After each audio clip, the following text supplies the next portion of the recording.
Why did you leave the ad agency or was it an ad agency or who was it that you were working for? Yeah. So I was working at in New York for a number of different agencies over 5 years. Got tons of experience, and I had to be on a US visa to work there. And then I decided that I wanted to travel the world, and I kind of came to an ultimatum of either I had to go home to Australia and renew my visa for 2 years, or go traveling. So I chose to leave and go traveling. 1 year turned into 3 years, and I just ended up working on the road because I loved it.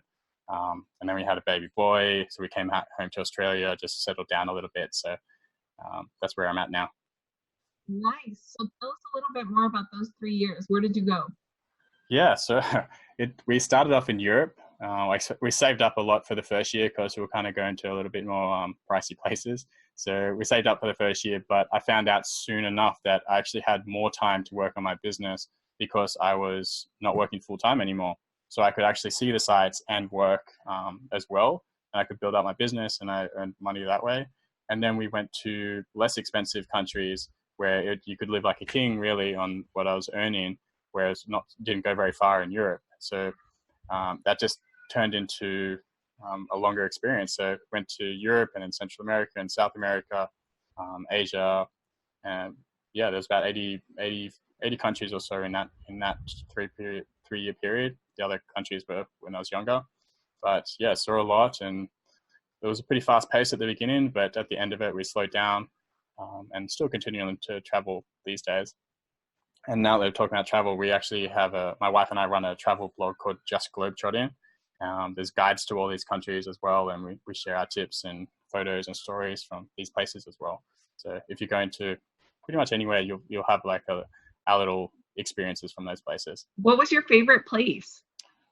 Favorite was Cape Town actually, and the reason why is because of the people and the soul of the place, and it's really the landscapes, the animals, and the safaris, and all of that. It's a really really cool place, and we've always wanted to go back, and we're actually going back this year in January. We're going to live there for a few months. We're just packing up shop here, and we're going to live over there, and who knows? And we're just renting for a couple of months, and then we have nowhere to live, so we're not sure what's happening after that. Tell me more about that experience of like traveling while you work, because I think a lot of people think, how easy is it to do that? How feasible is it to do that? How do you find a place to live? Can I afford the place that I've chosen to live? Like, should I first have my money figured out and then choose a place, or do I just choose a place and then, you know what I mean? Like, Yeah, there's a lot of questions, and yeah, people do ask that a lot, like how do I do that, or how do I start? And a lot of the times well, if I was doing it from the beginning, I would recommend to have what they call runway. So it's something established, and you have backup money, you have some clients, you have some income coming your way in some way or another, so you have that support. And even if you don't have that, it's still possible. You can move somewhere quite affordable, somewhere in Southeast Asia. You can move there and live very cheaply, and you could start building up your business that way. And you could actually travel, use like let's say Thailand as an example, base yourself in Thailand, then explore other places around that area. So you're actually traveling, you're doing that digital nomad life. You work at a co-working space, build up your business that way, and still see the sights, So that's a good way to get started. So, like, how much, be honest, okay? 'Cause don't lie when I ask this. Like, how much of the time are you actually working? Like, let's say in a 24 hours. Yeah. So I did have a blog already established. So I have passive income coming in. I have affiliate revenue, and I have money coming in my bank account that I'm not actually spending time for. So that's important to consider. But in terms of working, when I was doing this travel, it was always at 4 hours a day. I'm super productive in the first 4 hours of the day. So most days of the week, well, maybe 5 days a week, I would do 4 hours a day to keep things moving and keep the wheel spinning, keep up with emails and put out promotions. But if you're just starting off, you'd need more time to do that. There's a book called The 4 Hour Work Week, which is super inspiring, and it changes your mindset about travel and business. I recommend that. I think it's Tim Ferriss that wrote that. So yeah, Realistically, it was about that, and I'd have full day. Some days I'd use a full day to work, and then other days I'd have a full day of exploring. So it just changed depending on where we were. And the first year I didn't work too much because it was expensive in these places in Europe to stay for long periods of time. And you want to just like get in and get out and see the sights and experience what you can while you're there. But yeah, once we moved elsewhere, we slowed it down a little bit more. I think people are wondering that, like, how do I make passive income from my blog, from my website? You know, like, what if I don't even have a website that I'm doing as a hobby? Because for you, it sounds like it's a hobby, but it's bringing passive income. So, like, what if people don't have a website that they consider their hobby? Like, should they create one? It's, when you say hobby, do you mean just that's like my passion or kind of thing, or? Yeah, because I mean, your affiliate revenue is not your main source of income, right? It's a big chunk of my income. Like it's Okay. over 6 figures a month for affiliate revenue. So this is through Amazon the Amazon Associates program. So to give some context, like I would recommend a product for a designer, say the best laptops for designers. Someone clicks on that link, I make some money from it. So that's just one program, one affiliate program. But I have many affiliate programs I'm a part of. So I work with partners to promote their goods or services. I get a cut if someone buys it, and often the end user gets a discount because I arrange a discount for them. So everyone's winning here. And I have the business and blog that I've built this on, but that's been over many years. So for someone that's doing it themselves, you can still create other passive income revenue in many different ways. There's courses, there's affiliate revenue, as I said, and you could sell goods or services on other websites, stock sites. This is all passive income. So it takes a little bit to set up, but in the long term, you're going to get recurring revenue. So the more you put up at the beginning, in the short term, it will be time expensive, but in the long term, you'll get that back twicefold or more as the years go on. So it's important to consider that it's a slow game. It's a long game when it comes to passive income, but it all adds up. So it's important to get started. Just Google passive income ideas, and you'll be amazed at what you can do to get started. So in terms of what I do, I found that Amazon works best for me. But yeah, there's so many other ideas. Well, you were starting to touch on what that actually means. So like in your example, you were saying, okay, so you put up like, okay, the 5 best laptops of 2019 or something like that. And then somebody clicks on it and then they decide to buy one of those 5 laptops from Amazon, from the links that you've created or hyperlinked on there. They buy it and then Amazon makes their money and then you make a portion of that, right? Correct. Yep. Okay. And then what was the other income source that you mentioned? Affiliate and what else? I just want to mention if they buy the laptop and then they go on to buy something else in Amazon, say a diamond ring, I would get a full cut percentage of their whole cart, not just the laptop. Yeah.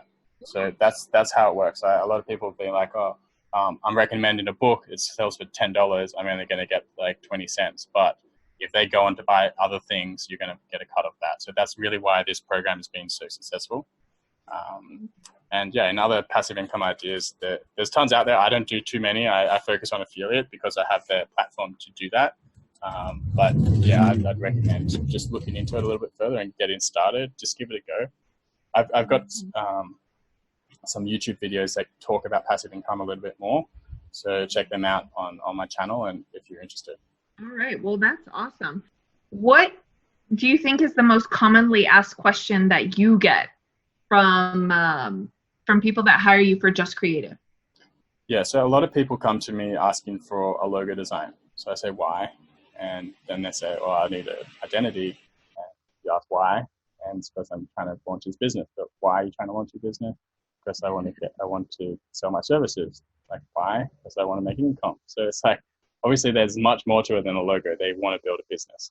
So that's what they come to me for. So that opens up a whole dialogue of what they actually need. It's the strategy, which we talked about before, that leads into the identity, which leads into their website and how they sell things. Because, yeah, without that, then they're just shooting in the dark and they're going to waste a lot of time and energy marketing to the wrong people, spending money where it doesn't matter, because they're not targeting the right people, and it's not positioned correctly, and they're not talking in a way that resonates with their customers. So that's what the most common question is. I need a logo, help me, but they need something else. So what's your favorite part of Just Creative? Is it working on identity, the logo, the strategy? What is it? I love the fact that I can work with so many different industries and so many different people. So it helps keep things interesting. So I'm not always just working on one area. And yeah, that's what I love about it. And logo design as well, because you're encapsulating a whole brand's ethos into one single symbol, which is challenging. And I love that challenge. And then combining that mark with a whole identity system.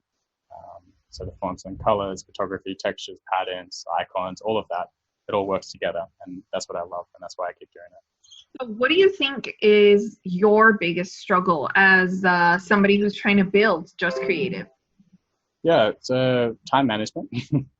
I think we all would love more time, but I'm a one-man show. So I think removing myself from the business in the future will be something I could work towards. So I could have a team, and then I'd be more or less out of the business a little bit. But I haven't put anything like that in place. It's just I've thought about it. I think that's just a challenge. But yeah, that's just a whole other ballpark, really, because you create an agency, then you have responsibility of people. But I want to be out of the business, but I don't want to put the work into like be out of the business. So it's like that's my challenge at the moment, thinking about like what I want to do. Do I keep doing what I'm doing, which I'm very grateful for, because I get to travel and I have flexibility and everything, but I'm still working. I'm spending time for money. Whereas the other way around, if you have an agency, then you're not spending as much time, hopefully. So that's the end goal. That's awesome. I'm so glad we had this conversation. I feel like I learned so much from you. Just, hopefully you learned something from what I was talking about too. Definitely.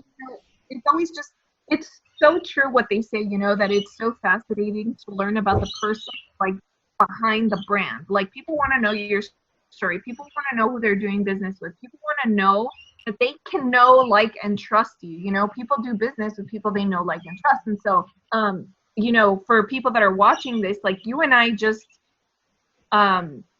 we just met, like, here having this conversation. It's the first time we've seen each other. And so I just find it really fascinating to be able to listen to someone's story who's way across, the globe, and who has done all of these amazing things. I'm always fascinated by entrepreneurs that are making a living doing what it is that they really enjoy doing. And for you, it's been traveling. So you created this blog. And of course, it wasn't an overnight success, which is really important to drive home to people who just feel like they're going to put their website up and then they're going to start making money. No, you said that it took you like 10 years, right? Yep. Yeah. But now you're making, passive income from it. And then from now you're focusing on the next thing that you really love, which is Just Creative, because it also allows you the flexibility to now be with your family and travel. And I don't know, I'm just so fascinated. I feel like people nowadays are stuck in their 9 to 5 and they feel like there is no way out. Like they don't know that this other world exists where entrepreneurs are just kind of like moving all the time and they're living their best life because it's on their terms. Yeah, it totally is fascinating. And that's why I love the community. And for example, Instagram, I'm really focused on the past 6 months and just getting to know people, they're strangers, and hearing their story and how they're building up. And getting out of that 9 to 5, I'm seeing that happen. Like it's a trend. People are trying to get out of it, and it's easier than ever to do it now. You can work from anywhere with the internet. It's amazing, and there's co-working spaces. There's fast internet, so there's never been a better time to do this and get started. There's so many online courses and fields to focus on. They're at your fingertips, literally, and you can get started while you're working. You can set a time, 1 hour a night. Instead of Netflix, just do 1 hour a day. Like set a goal and do that. Keep it consistent, and you'll learn new skills. And I guarantee you that if you focus on your goal and put things in action, that you will get to where you want to go. When you started your blog way back when, what was your motivation? Good question. I was just sharing my process of learning at university. So I was studying design and I wanted to share what I was studying. So some of my work and the process and documentation, because you learn that way. And that really opened my world to blogging. I had no idea what it was at the time. And it was a pretty small community back then. It was pretty tiny actually. And there was only a few blogs, and it was just everyone was commenting on each other's blogs, and everyone knew each other. And then from that, I somehow learned that you can create a business from a blog. You can earn money from blogs, from advertising and sharing and so forth. And as the years have evolved, advertising dollars have gone up, and there's more exposure, and there's more people, more traffic, and everything. So everything's just like snowballed and got bigger and bigger over the years. And yes, it's harder to get started now because there's more noise, but there's also more people there as well. So the opportunity is still there, and people are getting involved every day. So there's no wrong time to start. It's like you can start now. So then the blog that you started with then, that's not the same one that has to do with traveling, right? I have two, yeah. So one is called Just Creative, which is my design blog, and it used to be called Just Creative Design for a number of years, and now it's shortened it to Just Creative. And that's the same one I've been running for, I lose track, maybe 12, 15 years, I don't know. And then my travel blog that I run with my wife is called Just Globetrotting. So it's under the umbrella of Just. So yeah, you can find it there, and they're different, yeah, different sites. Well, I'm going to take a look. So I am really fascinated by that now, more than even our trademark branding conversation. Yeah, there's a lot of content on there. So there's a couple of ones on traveling with a baby as well. Now that we have a 1-year-old now. So. Oh my God. Yes, I have kids also. So I think parents will take any advice they can get when it comes to traveling with a small child. And you sound like you're an expert in traveling. So hopefully this is going to be really expert advice on how to tame your child while on vacation. There's tons of advice in there. And yeah, my son has already been to 6 countries and he's not even 1 yet. So it's crazy. He's a really lucky boy, the spoiled boy. That's so awesome. That's so great.